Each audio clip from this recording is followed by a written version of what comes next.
Hello दोस्तों, मैं Arun Shukla relax tech ETG में आपका स्वागत है।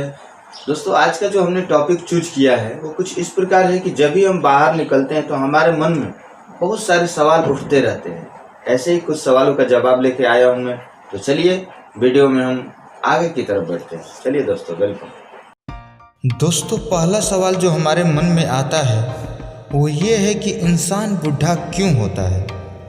Why is human being old. दोस्तों, दरअसल हर इंसान के शरीर में समय समय पर कुछ परिवर्तन होते रहते हैं और साथ ही अनेक जैविक क्रियाएं भी होती रहती हैं, जिसमें हमारे शरीर में बहुत सी कोशिकाएं जो हमें जवानी का एहसास कराती हैं, बनती है और नष्ट होती रहती है। लेकिन उम्र के साथ साथ इन जैविक क्रियाओं और कोशिकाओं का बनना कम हो जाता है और यही रीज़न है दोस्तों, यही कारण है कि इंसान धीरे धीरे बूढ़ा होने लगता है। तो चलिए हम बढ़ते हैं अपने नेक्स्ट क्वेश्चन की तरफ। हमारा नेक्स्ट क्वेश्चन जो है दोस्तों ये है कि धरती पर मौसम क्यों बदलते हैं। Why do the weather on earth change. दोस्तों, दरअसल पृथ्वी अपने अक्ष पर 23.5 डिग्री झुकी हुई है और वह सूर्य की परिक्रमा करती है। जब पृथ्वी सूर्य की परिक्रमा करती है तो झुकी होने के कारण सूर्य की किरणें कुछ स्थानों पर सीधी तथा कुछ स्थानों पर तिरछी पड़ती है और जहाँ सूर्य की किरणें सीधी पड़ती है वहाँ मौसम गर्म हो जाता है तथा जहाँ सूर्य की किरणें तिरछी पड़ती है वहाँ मौसम ठंडा या नम रहता है।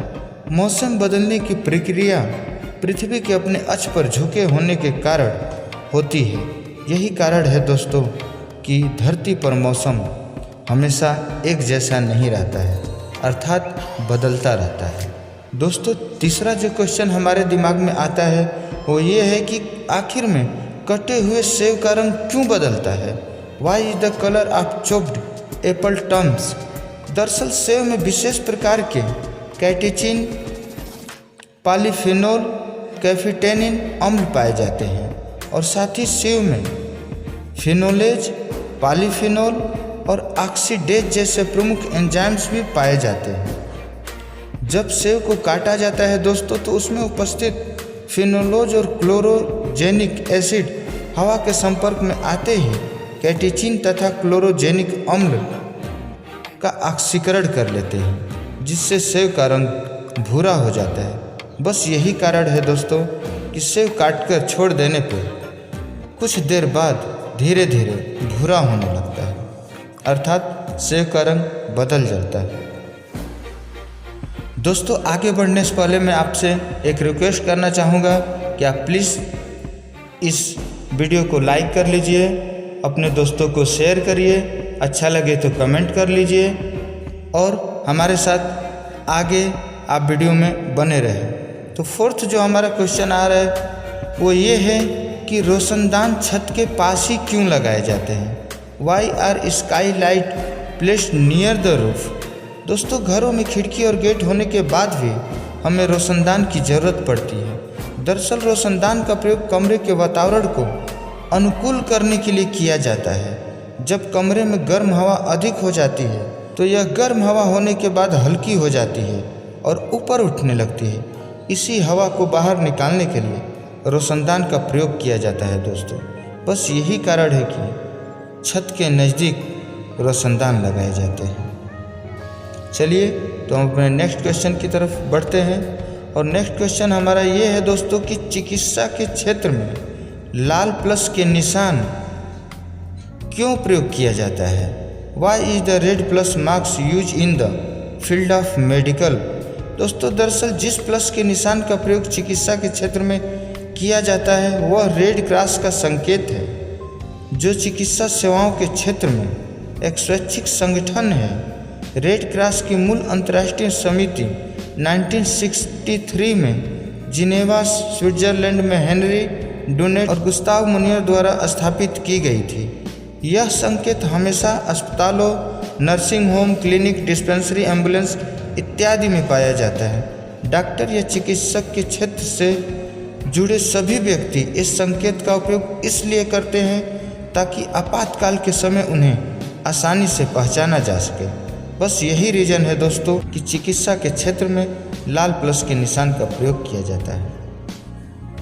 दोस्तों नेक्स्ट ये है कि दांतों का रंग सफ़ेद क्यों होता है। Why the colour of teeth white. दोस्तों दरअसल हमारे दांत कई परत से मिलकर बने होते हैं।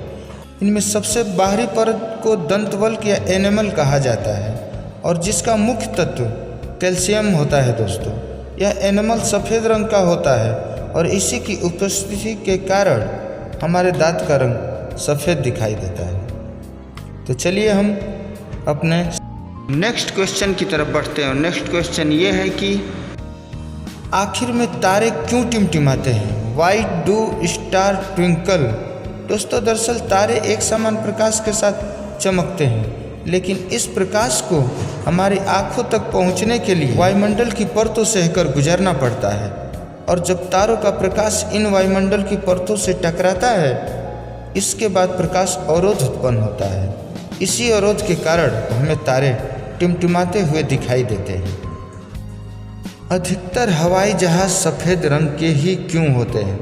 दोस्तों सोचने वाली बात है, हमने ज़्यादातर हवाई जहाज़ को सफ़ेद कलर के ही देखे हैं। तो हमारा नेक्स्ट क्वेश्चन यही है कि why do the most of the airplanes are white. दरअसल हवाई जहाज़ को सफ़ेद रंग से पेंट करने के पीछे का कारण यह है कि सफ़ेद रंग ऊर्जा का कुचालक होता है और अपने ऊपर गिरने वाली सूर्य की अधिकतर किरणों को परावर्तित कर देता है, जिससे हवाई जहाज़ की बाहरी सतह गर्म नहीं होती है। और सफ़ेद पेंट होने की वजह से अगर जहाज़ की बाहरी सतह में कुछ नुकसान हो जाता है तो वह आसानी से दिखाई देता है। और अगर जहाज़ कहीं बाई चांस दुर्घटनाग्रस्त हो जाती है तो सफ़ेद रंग होने की वजह से उसे आसानी से ढूंढा जा सकता है।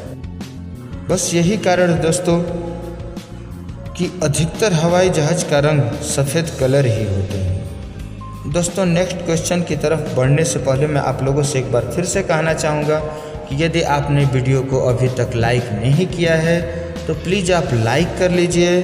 और आपको क्या इसमें अच्छा लग रहा है, क्या चीज़ गलत लग रहा है, उसको आप कमेंट में लिख सकते हैं दोस्तों। तो चलिए हम अपने 9th क्वेश्चन की तरफ बढ़ते हैं।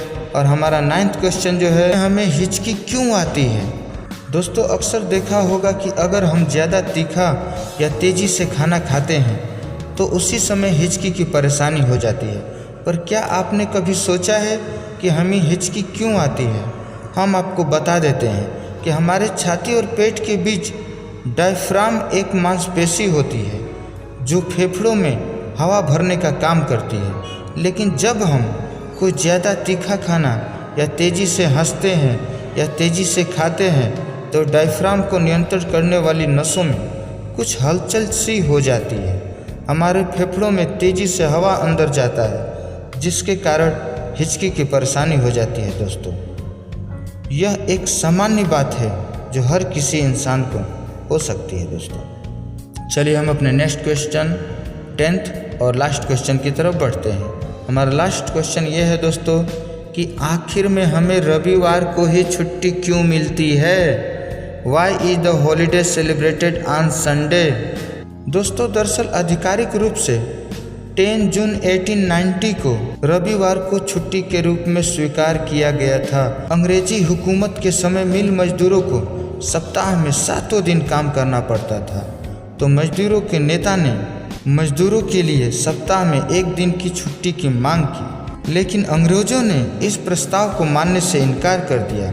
और 7 साल लड़ाई के बाद दोस्तों अंग्रेजी हुकूमत मजदूरों को हफ्ते में 1 दिन छुट्टी देने के लिए राजी हो गई और साथ ही दोपहर को आधे घंटे की भोजन करने की भी छुट्टी मिल गई, क्योंकि सप्ताह का आखिरी दिन रविवार होता है और साथ ही रविवार ईसाइयों के लिए गिरजाघर जाकर प्रार्थना करने का दिन भी होता है। इसलिए दोस्तों रविवार को ही छुट्टी का दिन माना गया और यही कारण है कि आज तक हम रविवार को ही छुट्टी के दिन के रूप में मानते हैं। तो हाँ दोस्तों, मैं उम्मीद करता हूँ कि आपको वीडियो ये बहुत ही पसंद आई होगी। तो आप लाइक कर लीजिए, शेयर कर लीजिए और ज़्यादा से ज़्यादा कमेंट करिए, क्योंकि आपके कमेंट से मुझे भी नेक्स्ट वीडियो के लिए प्रेरणा मिलती है। और हाँ, आप यदि कुछ टॉपिक्स हमें देना चाहें तो आप हमें टॉपिक्स भी दे सकते हैं। यदि ये वीडियो आपको बहुत ही अच्छा लगता है तो हम इसका पार्ट 2 भी बनाएंगे। और हाँ, जो दोस्त अभी तक हमारे चैनल को सब्सक्राइब नहीं किए हैं तो प्लीज़ हमारे इस चैनल को रिलैक्स टेक ईटीजी को सब्सक्राइब कर लें। तो आज बस इतना ही दोस्तों, नेक्स्ट वीडियो में फिर मिलेंगे, तब तक के लिए धन्यवाद।